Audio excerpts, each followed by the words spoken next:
Hello friends, welcome to Saibhavi creation. இன்றைக்கி நம்ம சேனலில் ரொம்பவே சூப்பரான டேஸ்டியான பன்னீர் புலாவ் ரெசிபி தான் பண்ண போகிறோம்.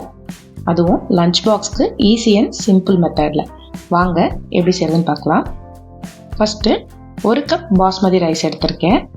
இதை இப்போ தண்ணி ஊற்றி நல்லா வாஷ் பண்ணிவிட்டு ஒரு 20 நிமிஷம் போல் ஊற வச்சுக்கோங்க.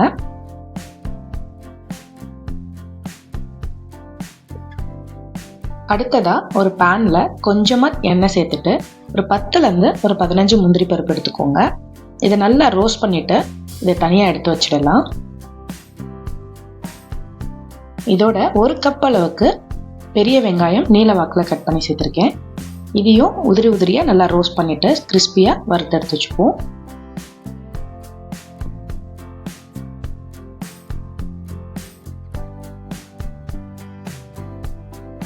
அடுத்ததாக அதே பேனில் குட்டி குட்டியாக சின்ன சின்ன க்யூப்ஸாக பன்னீரை கட் பண்ணி வச்சுருக்கேன். இப்போ இதையும் சேர்த்து நல்லா ஃப்ரை பண்ணி எடுத்துக்கலாம்.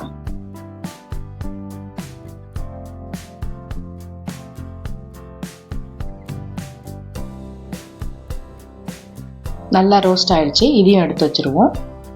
அடுத்ததாக அதே பேனில் ஒரு 1/2 ஸ்பூன் போல் சோம்பு சேர்த்துக்கோங்க. ஒரு 2 சின்ன துண்டு பட்டை, 2 கிராம்பு, ஒரே ஒரு அன்னாசி பூ சேர்த்துக்கோங்க. இதெல்லாம் நல்லா பொரிஞ்சு வந்ததும் 1 கப் அளவுக்கு பெரிய வெங்காயம் நீல வாக்கில் கட் பண்ணி சேர்த்துருக்கேன். இதையும் நல்லா வதக்கி எடுத்துக்கலாம்.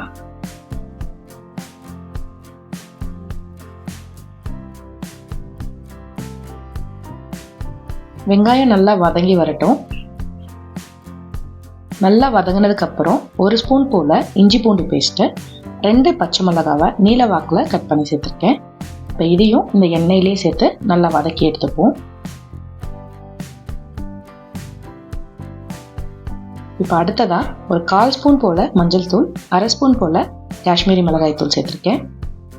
இதையும் சேர்த்து இந்த மசாலா வாசம் போகிற வரைக்கும் கொஞ்சம் வதக்கி எடுத்துக்கலாம். அடுத்ததாக ஒரு சின்ன கப் அளவுக்கு பச்சை பட்டாணி சேர்த்துருக்கேன். அதே கப்பில் பொடியாக கட் பண்ண கேரட் சேர்த்துக்கலாம்.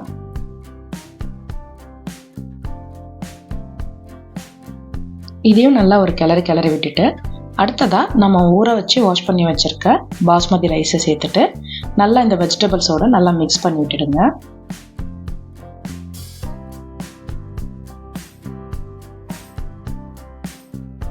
நல்லா 2 வாட்டி கிளறி விட்டுட்டு தண்ணி சேர்த்துக்கலாம். 1 கப் அளவுக்கு 1/2 கப் தண்ணி சேர்க்கணும். நான் இப்போ 1 கப் ரைஸ் எடுத்திருக்கேன். ஸோ 1/2 கப் அளவுக்கு தண்ணி சேர்த்துக்கலாம்.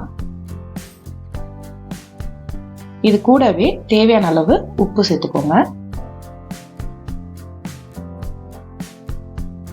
இதை நல்லா மிக்ஸ் பண்ணி விட்டுட்டு நல்லா வேக விட்டுருவோம்.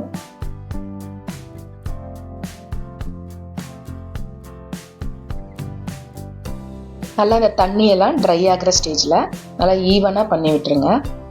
இதுக்கு மேலே ஒரு 2 ஸ்பூன் போல் நெய் சேர்த்துக்கலாம்.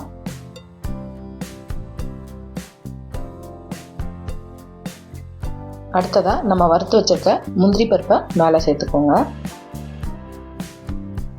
இது கூடவே வெங்காயமும் சேர்த்துக்கலாம். அடுத்ததாக பொரிச்சு வச்சிருக்க பன்னீரை சேர்த்துப்போம்.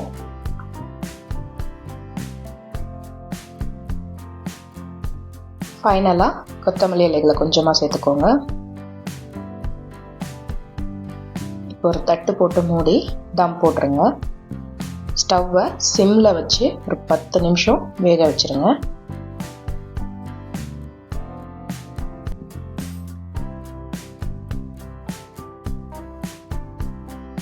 சூப்பரான பன்னீர் புலாவ் ரெடி ஆயிடுச்சு. மார்னிங்கில் ரொம்பவே ஈஸியாக சீக்கிரமாக செய்யக்கூடிய ரெசிபியும் கூட. கண்டிப்பாக நீங்களும் ட்ரை பண்ணி பாருங்கள். டேஸ்ட் ரொம்பவே நல்லா இருந்துச்சு. நீங்களும் ட்ரை பண்ணி பார்த்துட்டு உங்களுக்கு எப்படி வந்திருந்துச்சுன்னு மறக்காமல் கமெண்ட்டில் ஷேர் பண்ணுங்கள். வீடியோ பிடிச்சிருந்தா லைக் பண்ணுங்கள், ஷேர் பண்ணுங்கள். மறந்துடாமல் நம்ம சேனலை சப்ஸ்கிரைப் பண்ணிக்கோங்க. தேங்க்யூ ஃபார் வாட்சிங்.